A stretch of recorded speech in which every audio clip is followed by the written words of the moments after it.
চিংড়ি মাছটা সবারই পছন্দ। চিংড়ি মাছ আর কলমি শাক অসাধারণ একটা রেসিপি আজকে আমি যে বানিয়ে দেখাবো।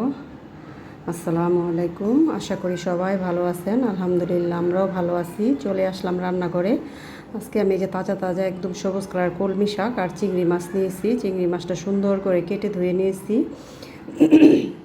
আর এখানে নিয়েছি যে গুঁড়া মাছ, কালকে মলন্দি মাছ নিয়ে আসছিলো গুঁড়া মাছ। কাঁচামরিচ পেঁয়াজ দিয়ে আমি গুঁড়া মাছ চচ্চড়ি করব। আর এই যে চিংড়ি মাছটা রান্না করবো। এখানে ডালটা বসাই দিছি। আর এখানে একটা কড়াই বসাই দিছি। কড়াইয়ের মধ্যে এখন আমি এই যে তেল আর সরিষার তেল আর এই পেঁয়াজ দিয়ে দিছি। একটু ভাজা ভাজা হলে আমি চিংড়ি মাছটা দিয়ে দিব। চিংড়ি মাছটা দিয়ে দিব চিংড়ি মাছটা একটু ভাজা হলে যে সব ধরনের মশলা, আদা রসুন বাটা, ধনিয়ার গুঁড়া, হলুদের গুঁড়া, মরিচের গুঁড়া দিয়ে আমি একটু হালকা পরিমাণে একটু পানি দিয়ে দিব। পানি দিয়ে মশলাটা সুন্দর করে কষিয়ে নিব। যেই পরিমাণে গরম পড়ছে, গরমের মধ্যে কোনো তরকারি ভালো লাগতেছে না, তাই ভাবলাম একটু চিংড়ি মাছ দিয়ে আর একটু ওই যে কী শাক, কলমি শাক দিয়ে রান্না করি। এই যে শাকটা আমি দিয়ে দিলাম। শাকটা একদম কচি টাটকা। শাকটা দিয়ে এখন আমি যে করব, যতই গরম হোক পেটে তো আর খিদা মানে না, খেতেই হবে। তার কারণে পাকের ঘরে একটু টুকিটাকি রান্না করি। পাকের ঘরে যাওয়ার কোনো নেই, এত পরিমাণে গরম। এখন শাকটা দিয়ে আমি একটু লেড়ে চেড়ে দিচ্ছি। এই যে শাকটা একদম মজে গেছে। আমি অল্প পরিমাণে একটু পানি দিব, কারণ শাক তরকারিতে বেশি পানি দিতে হয় না। সামান্য পরিমাণে আমি একটু পানি দিয়ে দিব।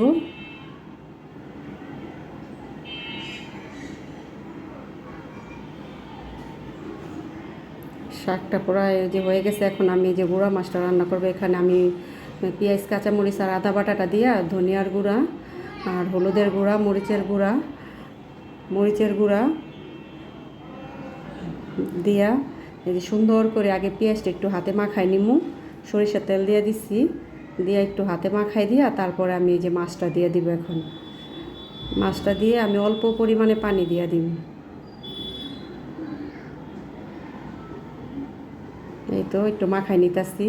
গুঁড়া মাছ খেতে অবশ্য ভালোই লাগে, চচ্চড়ি একটু ধুন্দুল হলে আরও বেশি ভালো হতো। আলু টালু আমি কোনো কিছুই দেই নাই, শুধু কাঁচামরিচ পেঁয়াজ দিয়ে চচ্চড়ি করবো একটু ঝাল ঝাল করে।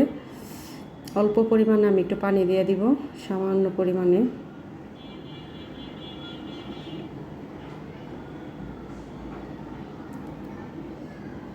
রান্না বান্না শেষ করে তারপর অনেক ধরনের কাজ আছে। আমি এখন এই যে গুঁড়া মাছটা বসাই দিব। কাজের কোনো শেষ নাই। আজকে আমার ছেলে স্কুলে যায় নাই, ওর শরীরটা একটু অসুস্থ ছিল। সবাই ওর জন্য দোয়া করবেন। যেই পরিমাণে গরম পড়ছে, বাচ্চা কাচ্চা তো অবশ্যই অসুস্থ হয়ে যায়। সব মায়ের একটু খেয়াল রাখবেন। এই যে পানি, এই যে শাক তরকারিটা আমার হয়ে গেছে। এখন আমি শাক তরকারিটা বেড়ে নিব। সুন্দর একটা কালার এসেছে। এই তো এখন আমি যে ডালটাও আমি যে করে সব ধরনের মশলাগুলো দিয়ে দিব।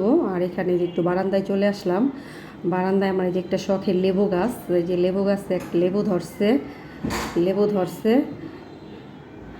আর এই যে দেখেন আরেকটা বিশেষ একটা জিনিস, আমার শখের কবুতর খুব সুন্দর মাশাআল্লাহ ডিম পাড়তাছে। নিচে অনেকগুলা মাটি আছে, আমি এগুলা সুন্দর করে করে তারপর অন্য ধরনের গাছ লাগাবো। আর বাইরে আজকে প্রচুর রৌদ্র, অনেক রৌদ্র।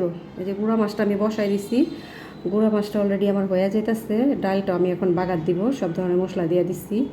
মুসুরি ডালটা পাতলা করে রান্নলে অবশ্য ভালো লাগে।